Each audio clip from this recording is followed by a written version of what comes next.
আজ 14ই আগস্ট শুক্রবার সকাল, আর দিনটা শুরু হচ্ছে এমন একটা খবর দিয়ে যেটা পশ্চিম এশিয়ার পুরো পরিস্থিতিটাকেই আবার নতুন করে ভাবতে বাধ্য করছে। ইসরায়েলে আমেরিকা থেকে অস্ত্র আর সামরিক সরঞ্জামের একটা বিশাল চালান এসে পৌঁছেছে। শুধু গোলা বারুদ নয়, D9 বুলডোজার থেকে শুরু করে সাজোয়া গাড়ি পর্যন্ত জাহাজ থেকে নামানো হয়েছে। প্রশ্নটা এখানেই, এটা কি নিছক রুটিন সরবরাহ, নাকি বড় কোনো স্থল অভিযানের প্রস্তুতি? আর ঠিক একই সময়ে ইরান থেকে আমেরিকার উদ্দেশ্যে পরপর দুটো কড়া হুঁশিয়ারি এসেছে।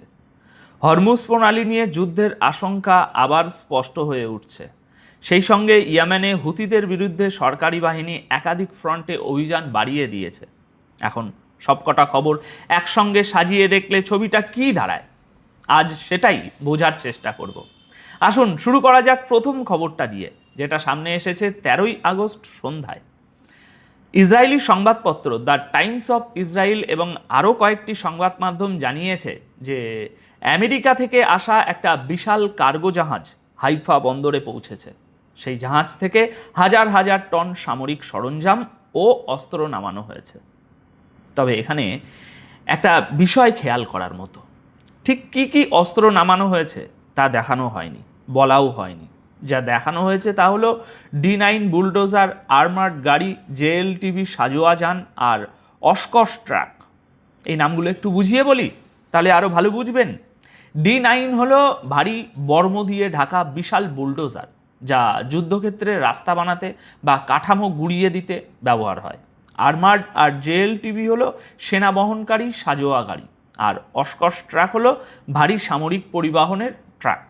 এখন ভাবুন, এই তালিকার প্রতিটি জিনিসই মাটিতে নেমে কাজ করার সরঞ্জাম, আকাশ থেকে বোমা ফেলার নয়। আর সেই কারণেই মনে হচ্ছে এটা সাধারণ কোনো চালান নয়, বরং বড় ধরনের স্থল অভিযানের প্রস্তুতির ইঙ্গিত এখানে রয়েছে। এবার আসা যাক আর একটা গুরুত্বপূর্ণ প্রশ্নে। এই বিপুল অস্ত্র ইসরায়েলেই নামানো হলো কেন? এর পেছনে একটা খুব বাস্তব হিসেব রয়েছে। দেখুন, চিরস্থায়ী শান্তি আসার আগে যদি আমেরিকা আর ইরানের মধ্যে আবার কয়েকদিনের জন্য বোমাবর্ষণ শুরু হয়, তাহলে ইরান গত মাসের মতোই আরব দেশগুলোতে থাকা আমেরিকান ঘাঁটিগুলোতে ক্ষেপণাস্ত্র ছুড়বে। সেই তুলনায় ইসরায়েলে রাখা এই মজুদ অনেক বেশি নিরাপদ থাকবে। এর আগের যুদ্ধেও কিন্তু ঠিক এটাই দেখা গিয়েছিল। সেই সময় আমেরিকার বেশ কয়েকটি জ্বালানিবাহী বিমান, যেগুলো হাওয়া থেকে হাওয়া আর একটা বিমানে তেল ভরে দেয়, সেগুলো ইসরায়েলের বেন গুরিয়ান বন্দরে দাঁড়িয়েছিল এবং সেখানে সেগুলো নিরাপদই ছিল। অন্যদিকে ইসরায়েলের প্রতিরক্ষা মন্ত্রণালয়ের বক্তব্য অবশ্য অনেক নিরপেক্ষ শোনাচ্ছে। তাদের মতে অস্ত্রের এই পুরো মজুদ আনা হয়েছে IDFকে, অর্থাৎ ইসরায়েলি প্রতিরক্ষা বাহিনীকে যে কোনো পরিস্থিতির জন্য প্রস্তুত রাখতে এবং তাদের স্থলবাহিনীর অভিযান চালানোর সক্ষমতা ধরে রাখতে। মনে রাখবেন, এটা তাদের বক্তব্য, এর বাইরে আনুষ্ঠানিকভাবে কিছু স্বীকার করা হয়নি। কিন্তু এই অস্ত্র এমন এক সময়ে ইসরায়েলে পৌঁছেছে যখন গোটা অঞ্চলের পরিস্থিতি এখনও থমথমে। আমেরিকা আর ইরানের সংঘাত আবার শুরু হওয়ার আশঙ্কা পুরোপুরি রয়ে গেছে। এখন সেই আশঙ্কা ঠিক কতটা বড়, পরের দুটো খবরই সেটা পরিষ্কার করে দেবে।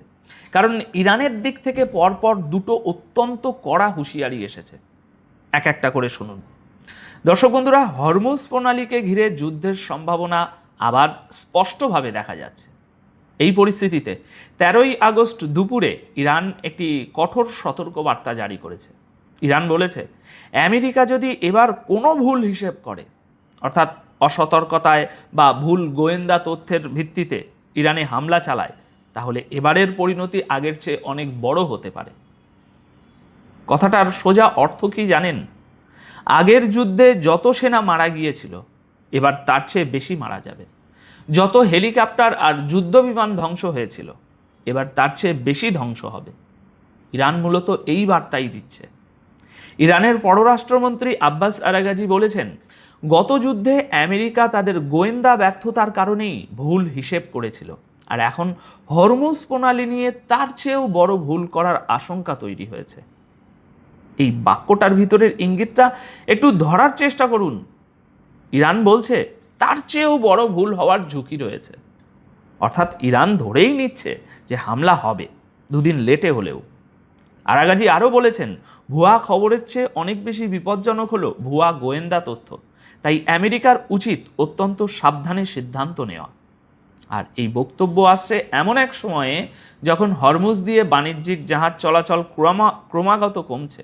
বহু জাহাজ কার্যত থমকে গেছে, গোটা দুনিয়ার উপর চাপ বেড়ে গেছে।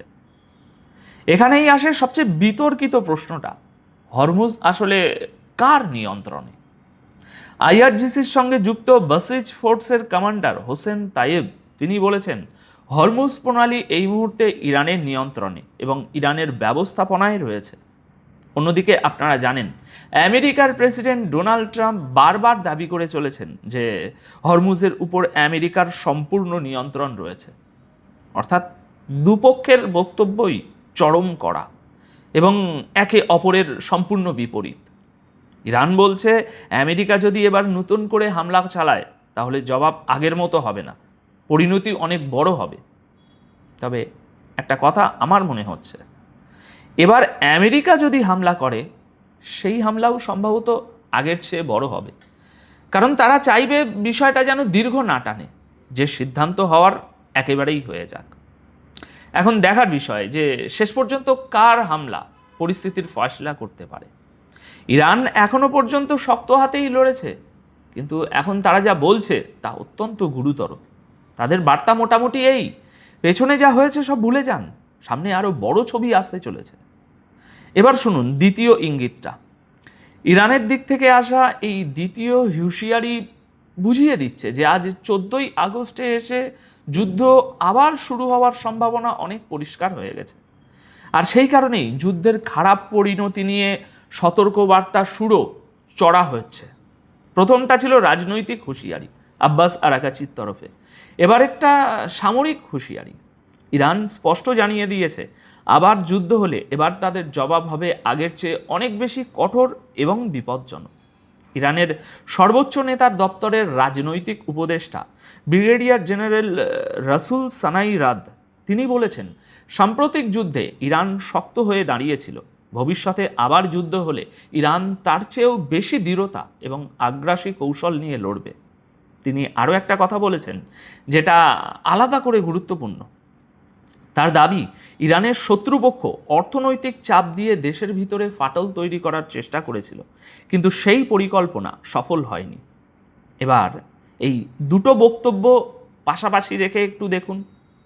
একদিকে হরমুজ নিয়ে আরাগাজির কড়া হুঁশিয়ারি, অন্যদিকে রাসুল সানাইরাদের এই বক্তব্য। দুটো মিলিয়ে ইঙ্গিত একটাই, ইরান ভবিষ্যতের যে কোনো যুদ্ধের জন্য আগের থেকেই পুরোপুরি প্রস্তুত থাকতে চাইছে। আর সেই যুদ্ধ এই সপ্তাহেই শুরু হয়ে যেতে পারে। দর্শক বন্ধুরা, এই জায়গাটা একটু মন দিয়ে খেয়াল রাখবেন। আলোচনা হবে নাকি যুদ্ধবিরতির মেয়াদ বাড়বে, নাকি সরাসরি যুদ্ধ শুরু হবে, যা কিছুই হোক তা আগামী 1 থেকে 1.5 দিনের মধ্যেই ঠিক হয়ে যাবে। এবার চলে যাই আরেকটি গুরুত্বপূর্ণ খবরে। ইয়েমেনে হুতি এবং সরকারি বাহিনীর মধ্যে লড়াই এখন ফ্রন্টে তীব্র হয়ে উঠেছে। সরকারি বাহিনী দাবি করেছে তারা হুতিদের একটি বড় হামলা ব্যর্থ করে দিয়েছে। প্রতিবেদন অনুযায়ী তাইজ প্রদেশের আল মাফালিস ফ্রন্টে হুতিরা সরকারি বাহিনীর অবস্থানে হামলা চালায়, কিন্তু ইয়েমনি সরকারি বাহিনীর 4th ইনফ্যান্ট্রি সেই হামলা রুখে দেওয়ার দাবি করেছে। এখানে ওই সরকারি বাহিনী বলতে যেটা বোঝাতে চাইছি আমি, সেটা হলো ইয়েমেনের আন্তর্জাতিকভাবে স্বীকৃত সরকারের যে সেনাবাহিনী, সেই বাহিনীর সঙ্গে যুক্ত এক কর্মকর্তা জানিয়েছেন, এই অভিযানে হুতিদের ভারী ক্ষয়ক্ষতি হয়েছে। তিনি আরও কিছু কথা বলেছেন। তিনি বলেছেন, তাদের এই অভিযানের উদ্দেশ্য হলো হুতিদের হামলা ঠেকানো এবং তাদের এগিয়ে আসার চেষ্টা ব্যর্থ করে দেওয়া। তার দাবি, এই এলাকায় হুতিদের পরাজয়ের মুখেই পড়তে হবে এবং তাদের চাপ ধীরে ধীরে ভেঙে যাবে। মনে রাখবেন, এটা সরকারি বাহিনীর তরফের দাবি। এরই মধ্যে ইয়েমেনের সরকারি বাহিনীর মুখপাত্র জানিয়েছেন, আল মোখার আকাশে হুতিদের বেশ কয়েকটি নজরদারি ড্রোন দেখা গেছে। সরকারি বাহিনীর আকাশ প্রতিরক্ষা ব্যবস্থা সেগুলোকে নিশানা করে।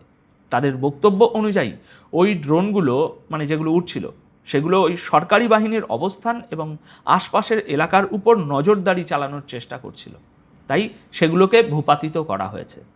আর এই অভিযান এমন সময়ে হচ্ছে যখন ইয়েমেনের একাধিক প্রদেশে হুতি এবং সরকারি বাহিনীর সামরিক সংঘাত ক্রমাগত বাড়ছে। আলাদা আলাদা ফ্রন্টে হামলা এবং পাল্টা হামলার যে ধারা সেটা এখন অনেক দ্রুত হয়ে উঠেছে। এবার এই পুরো ছবিটা এক জায়গায় রাখা যাক। একদিকে আমেরিকা থেকে ইসরায়েলে পৌঁছেছে হাজার হাজার টন সামরিক সরঞ্জাম, যার বেশিরভাগই স্থল অভিযানের কাজে লাগে। অন্যদিকে ইরান পরপর দুটো হুঁশিয়ারি দিয়ে বুঝিয়ে দিয়েছে তারা আরও বড় সংঘাতের জন্য প্রস্তুত হচ্ছে।